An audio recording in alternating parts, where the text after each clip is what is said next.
We have considered the working of higher spiritual beings in the cosmos by means of two examples: the development of ancient Saturn and the development of Old Sun, which is the re-embodiment of Saturn. Today we must penetrate into the spiritual realm of the higher supersensible beings and consider their activity from yet another aspect. In the first half of these lectures, I referred to things that most of you are already familiar with. Besides assuming that there are listeners who have not yet heard some of this, I also thought it necessary to again lay certain foundations, because in this lecture cycle we shall ascend high into the regions of spirit life. You will gather from what has been said so far that the most diverse spiritual beings are active in the development of an evolving cosmic system. But what, in fact, is the nature of ancient Saturn? Let us try to gain an accurate conception of it. It has, of course, nothing to do with our present Saturn. Rather, you must imagine that everything belonging to the totality of our solar system was already present embryonically on ancient Saturn. This includes our Sun, Moon, Mercury, Venus, Mars, and Jupiter. These bodies were within ancient Saturn and have developed out of it. Imagine a planetary body that has our Sun as its center and stretches so far out into space as to include our present Saturn.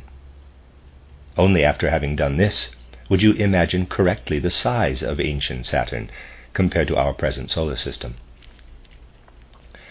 The whole of our present solar system developed from ancient Saturn. One might even compare it, though only approximately, with the whole of the Comte Laplace universal primeval mist, out of which, according to many of our contemporaries, our solar system has been formed.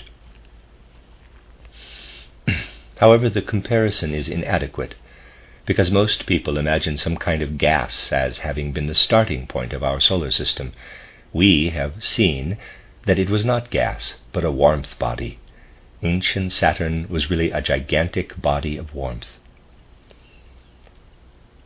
Yesterday we mentioned that where ancient Saturn transformed itself into the later Sun, Old Sun, the cherubim worked into the universe from the periphery. You must now imagine that these cherubim, who were at work in the circumference of the Old Sun, were already present around ancient Saturn, but had not yet been called to play their part. To put it trivially, although they were present at the periphery of ancient Saturn, they had not yet come to the point of accomplishing a high task. But other beings were also present in the environment of ancient Saturn, beings of a more elevated rank than the cherubim. These are the seraphim. The thrones come from the same realm. We have seen how the substance of the thrones, who stand one level below the cherubim, streams down, forming the warmth substance of Saturn. Therefore we can imagine ancient Saturn as a gigantic globe of warmth, surrounded by choirs of extraordinarily exalted spiritual beings. In Christian esotericism, these are called thrones, cherubim, and seraphim. They are the Dhyanic beings of Eastern wisdom. What is the origin of these choirs of exalted beings? Everything in the universe is in the process of development. Everything evolves. Therefore, when we want to imagine where the cherubim, seraphim, and thrones come from, it is best to begin with our own solar system and ask what it eventually will become. So let us briefly sketch the development of our solar system. The starting point was ancient Saturn. This transformed itself into Old Sun, which transformed itself into Old Moon. However, at the time of this transformation of Old Sun into Old Moon, we reach a particular evolutionary stage. The Moon leaves the Sun, and thereby we have, for the first time, in the instance of the Old Moon, a cosmic body existing outside of the Sun. Because it had cast off its coarsest substance, the Sun could now go through a higher stage of development. Then the whole system developed into the system of our present Earth.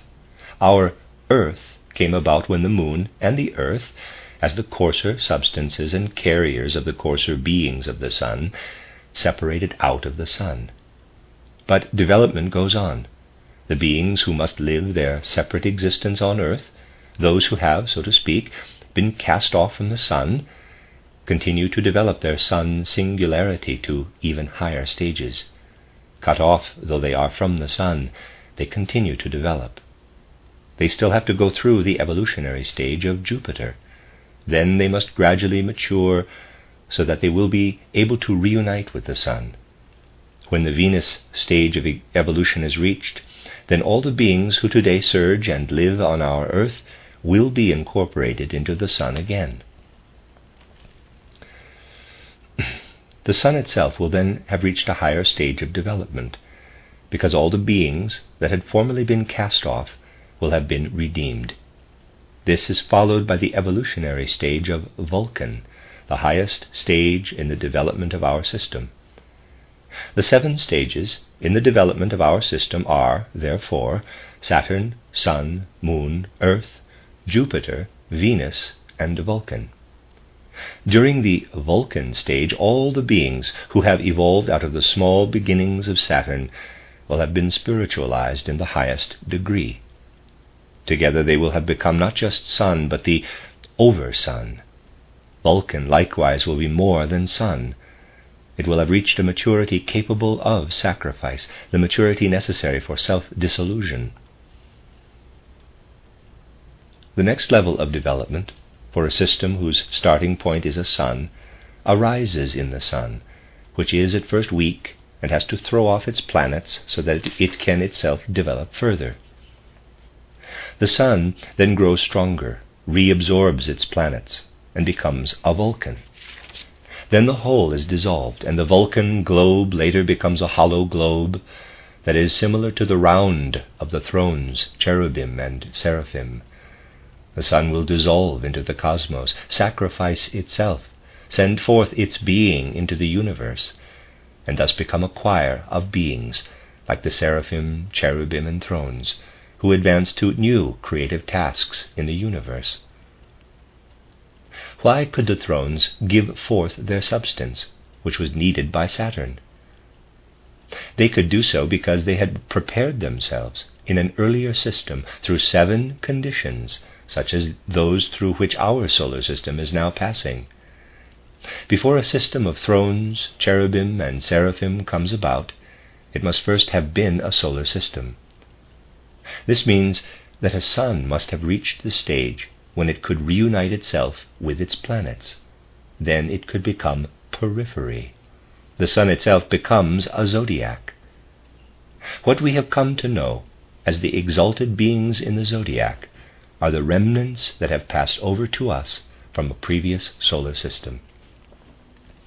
What previously evolved within a solar system can now work creatively into cosmic space and give birth to a new solar system from its own forces. For us, the seraphim, cherubim, and thrones represent the highest hierarchy among divine beings, because they have already accomplished their development as a solar system and have risen to an exalted rank of cosmic sacrificial service.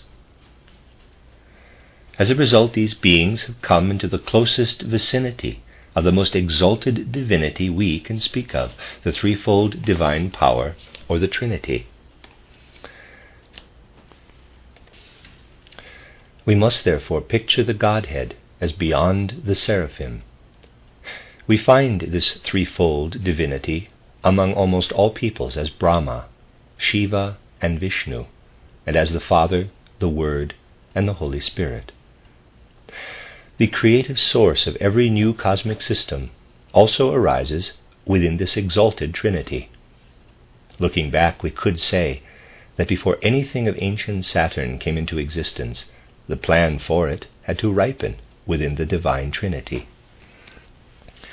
But the divine Trinity needs beings to execute its plan, and these beings must first prepare themselves for the task. The seraphim, cherubim, and thrones are those beings who are, so to speak, closest to the Godhead. In Western Christian esotericism, they are appropriately described as, quote, enjoying the unveiled countenance of the Godhead, unquote. The seraphim, cherubim, and thrones receive the plans of a new cosmic system from the divine Trinity through whom they originated. You will readily understand why I express these things figuratively. We are forced to convey exalted events with human words that simply are not created for this purpose. Human language was not created to express the exalted activity that took place at the beginning of our solar system, when from the Holy Trinity the seraphim received the highest plans that contained the whole future evolution of our solar system through Saturn, Sun, Moon, Earth, Jupiter, Venus, and Vulcan. The name seraphim, correctly understood in the ancient Hebrew esoteric sense, is always interpreted as referring to the beings who receive the highest ideas and aims of a cosmic system from the Trinity.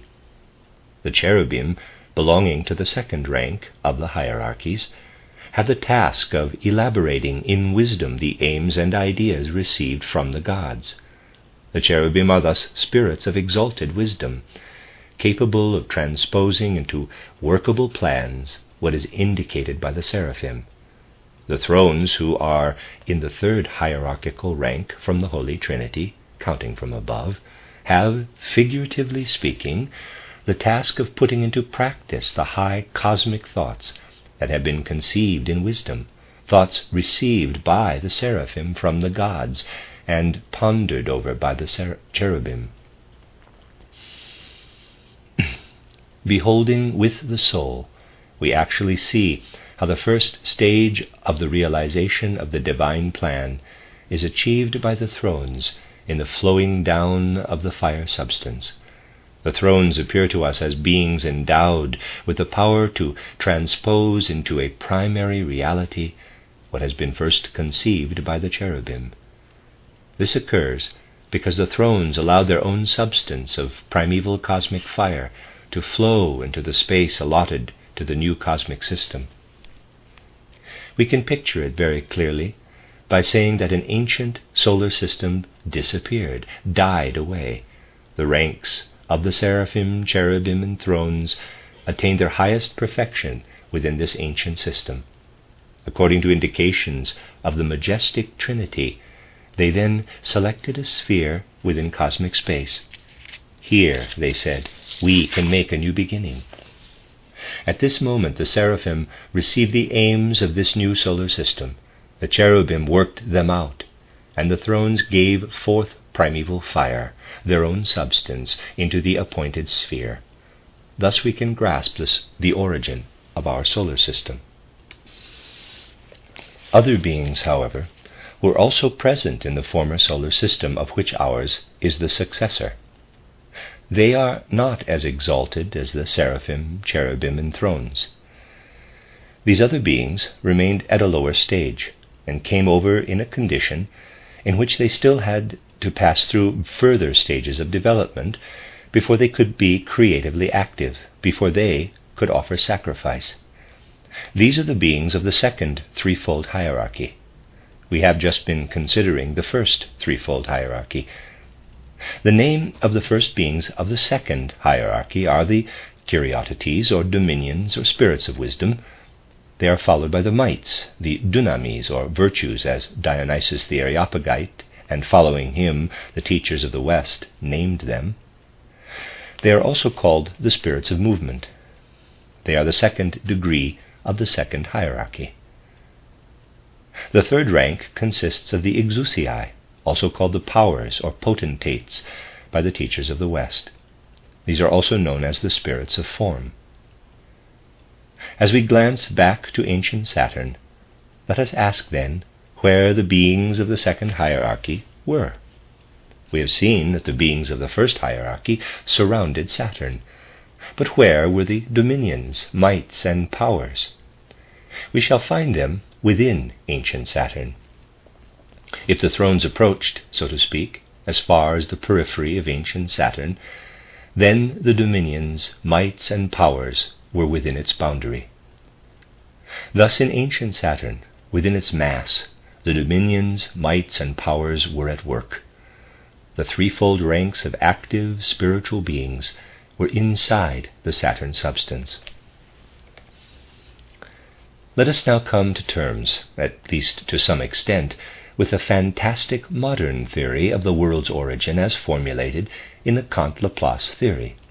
This theory claims that a mass of mist was the starting point of our solar system. It then imagines that this huge mass of gas began to rotate or to whirl. The theory apparently finds it easy to account for the splitting off of the outer planets during that rotation. At first, rings are formed and then contract. The Sun remains in the center while the other planets rotate around it. The process is pictured mechanically. A nice school experiment is devised to show in miniature how such a solar system arose. One takes a vessel full of water, throws in a large drop of oil, then cuts a piece of paper representing the equator and puts a pin into it from above. The drop of oil is then made to rotate. Small drops of oil split off and circle around, and the teacher making the demonstration says to the pupils, who are often quite mature, "Now here, you have in miniature the formation of our solar system." And then the whole thing suddenly becomes obvious, for how could it be more obvious than to see with your own eyes how a solar system comes about? Why shouldn't one be convinced that once upon a time out there was a gigantic cosmic mist that rotated, and the planets split off from it to form miniature Mercuries and Saturns, just like the small drops separating from the large drops of oil? Amazement is the only response to the naivete of those who, to make it as concrete as possible, demonstrate the Kant-Laplace theory in this way. The fact is, they have forgotten one important thing, which on other occasions it is good to forget, but in this instance may not be forgotten. Those doing the demonstration have forgotten themselves, their own presence. After all, they set the thing in motion. Indeed, it is an incredible piece of naivete. But the simple-mindedness of our modern materialistic mythology is considerable. It is far greater, in fact, than that of any other mythology. This will be realized only in the future. So we have someone who sets the whole thing in motion. Therefore we shall have to presuppose, if one can think at all, if one has not forsaken all the good spirits of logic, that spiritual powers were involved in the rotation of the cosmic globe. Aside from the error of placing primeval gas at the beginning instead of primeval fire, it cannot be assumed that the primal mass of gas began to whirl of its own accord. We should rather ask, where were the spiritual forces that moved these masses, for us masses of primal fire, so that something could happen within them? We have just spoken of these spiritual forces. The spiritual powers worked from the periphery and from within. Those who acquired their faculties in former cosmic systems worked from outside, while beings of lesser maturity worked from within. The latter brought about differentiation in the inner structures of warmth, as we have already seen. These beings were endowed with the highest intelligence and arranged everything that occurred there. What kind of task belongs to the first beings of the second hierarchy, the spirits of wisdom, Kyriotetes or dominions? Receive what the thrones bring down from the universe. They regulate it so that a harmonious relationship comes about between the separate cosmic body that is beginning, that is Saturn, and the rest of the universe. Everything within Saturn must be arranged so that it corresponds to what is outside it. What the seraphim, cherubim, and thrones bring down to Saturn from the hand of God must be regulated so that these commands and impulses are translated into reality. From the periphery of Saturn, through the intermediary of the highest hierarchy, the Kyriotetes or dominions, receive what is to be transformed and harmonized with Saturn's interior. Let me read that again. From the periphery of Saturn, through the intermediary of the highest hierarchy, the Kyriotetes or dominions receive what is to be transformed and harmonized with Saturn's interior. A further transformation occurs through the mites or spirits of motion, Dynamis.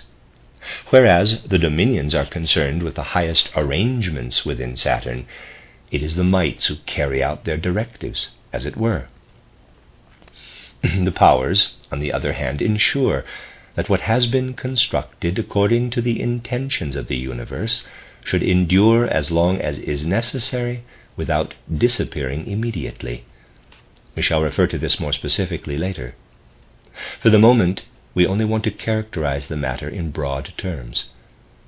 The spirits of form, powers, are the maintainers. In summary, we may say, then, that within Saturn, the dominions are organizers, the mites carry out directives, and the powers preserve what has been formed by the mites. Today we shall not consider the workings of the next hierarchy, the spirits of personality, the spirits of fire, and the angels. Let us rather, with the knowledge we have newly acquired, turn our attention to the passage of ancient Saturn to Old Sun. The most important aspect of the process was described in the previous lecture. When ancient Saturn changed into Old Sun, the primeval fire was transformed into gas or air, so that Old Sun consisted of the residue of the primeval fire. But the primeval fire was intermingled with what had densified into gas or smoke. Two substances were present then, primeval fire and a part of the primeval fire that had been densified into gas, smoke, or air, whichever you wish to call it. That, in essence, was the situation with the Old Sun. As we shall see, things went a little differently for our Sun, which, in fact, developed through various stages up to the present into something different than the Old Sun, although, of course, there are people who assert that the interior of our Sun merely consists of some kind of gas. If we look into the various theories of materialistic natural science, we certainly do find astonishing things. In a small popular book, much in demand because of its low price, we find the assertion that the Sun's interior is not solid, but gaseous. But, incredible as it may seem, this popular handbook states quite specifically that this gas has the consistency of honey or tar. Now, I will gladly grant a fool's paradise in which to move about in air made of honey to the individual who believes that, under certain conditions of pressure, a gas can look like honey or tar. But I would never wish that individual to move in air as thick as tar. Materialistic theories bring forth strange aberrations indeed. However, we are not speaking of our present Sun, but of the Old Sun that really consisted of primeval fire, and of a fire mist or fire air. You will find the expression fire mist in Faust, for Goethe was familiar with it. You also will find it in theosophical literature. We must imagine the Old Sun as consisting of a mixture of these two substances, but this did not happen of its own accord. Cosmic bodies do not simply condense. Spiritual beings must bring about densification. The beings who transferred the condensation of substance from ancient Saturn to the Old Sun were the Kyriotetes, or dominions. The dominions, working from outside, compressed the gigantic mass of Saturn so that it became smaller. The dominions continued to exert pressure until the Old Sun became a globe whose mass, if you place the Sun at its center, extended as far as Jupiter. Ancient Saturn was as large as a cosmic globe, having the Sun in its center and extending as far as our Saturn. It was a mighty globe, as large as our entire solar system, and reaching out as far as the present orbit of the planet Saturn. The Old Sun was a globe that extended as far as the present Jupiter. That marks the boundary of the Old Sun. One can imagine the orbits of our planets as boundaries for the extension of former cosmic bodies. You see, we are gradually gaining a conception of the nature of planetary bodies by tracing their origin back to the activity of the hierarchies. Let us now continue. The next stage is again one of condensation. The third condition of our cosmic system is known as Old Moon.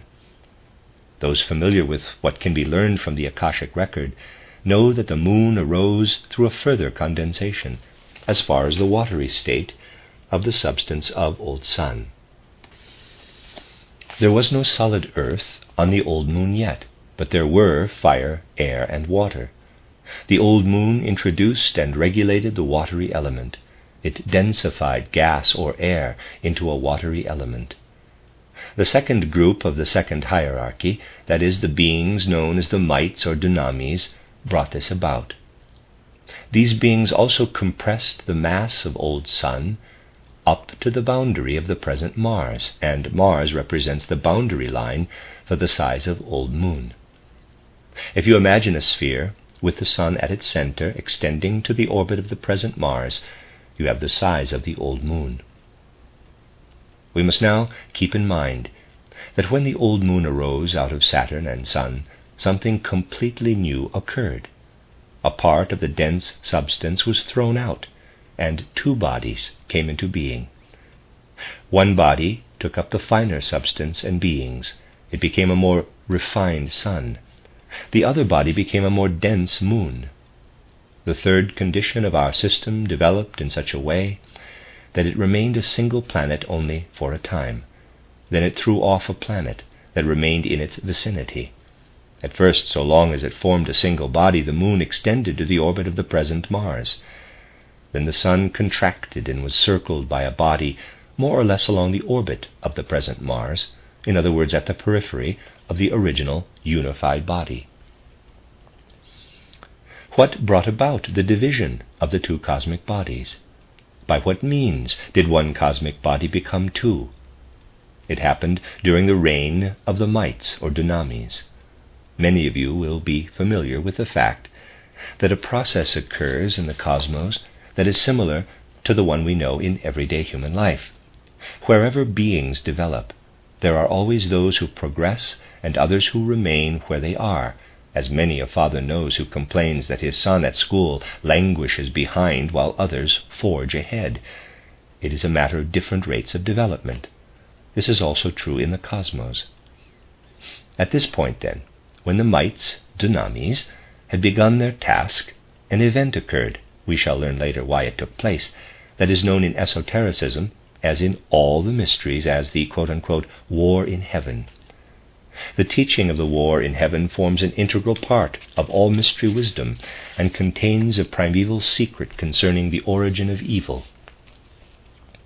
Footnote from Revelations chapter 12, quote, "And a war flared up in the heavenly world. Michael and his angels fought against the dragon, and the dragon fought in the midst of his angels, but his strength failed, and so there was no longer a place for them in the heavens. The great dragon was overthrown, the primeval serpent, who is of both a diabolical and a satanic nature, the tempter of all humankind. Onto the earth he was thrown, and all his angels with him." Wars in heaven are frequently referred to. In the Secret Doctrine, for instance, quote, "In their turn the Rosicrucians, who were well acquainted with the secret meaning of the tradition, kept it to themselves, teaching merely that the whole of creation was due to and a result of that legendary war in heaven." End quote. Sorry, I'm unclear about all the quotes on that. End of footnote. At a certain time in Old Moon evolution, the mites or Dynamis were at different stages of maturity. Some longed to rise spiritually as high as possible. Others lagged behind or had at least progressed at a normal stage of development. Thus on Old Moon there were mites or Dynamis who had progressed far beyond their companions. As a result, the two classes of mites separated from one another. The more advanced drew out the sun, and the ones who stayed back formed the moon that revolved around it. This gives a sketchy description of the war in heaven, the splitting asunder of the Old Moon that resulted in the accompanying planet, the Old Moon, coming under the rulership of the mites, who remained behind, while the Old Sun was under the authority of the advanced mites. something of the war in heaven rings through the opening lines of the divine Gita, where, symbolically, at the beginning of the battle, we find echoes of this mighty struggle. It was an immense battle indeed. From the time that the Kyriotetes or dominions effected the establishment of the old sun, until the time of the creation of the old moon, when the mites or Dynamis began their mission, a huge battle, a gigantic war in heaven raged. The Kyriotetes contracted the whole system to the boundary of the present Jupiter. Then the mites contracted the whole system to the boundary of the present Mars. In the middle, between the two planetary boundaries in the heaven, was an enormous battlefield. Picture to yourselves this battlefield in the cosmos. It was not until the 19th century that the devastation produced by the war in heaven was discovered again with physical eyes, so to speak. Scattered between the orbits of Mars and Jupiter is a multitude of small planetoids. These are the wreckage of the battlefield of the war in heaven that was waged between 2 points of cosmic time. This was when our solar system was contracted first to Jupiter and then to Mars. Astronomers today, directing their telescopes toward the heavenly spaces, are still discovering planetoids, namely the wreckage on the great battlefield of the war in heaven, between the advanced mites and those less advanced, that also brought about the severing of the moon from its sun. Thus, when we consider the actions of divine beings, we see that external things appear as the expression, the outer physiognomy of divine spiritual beings.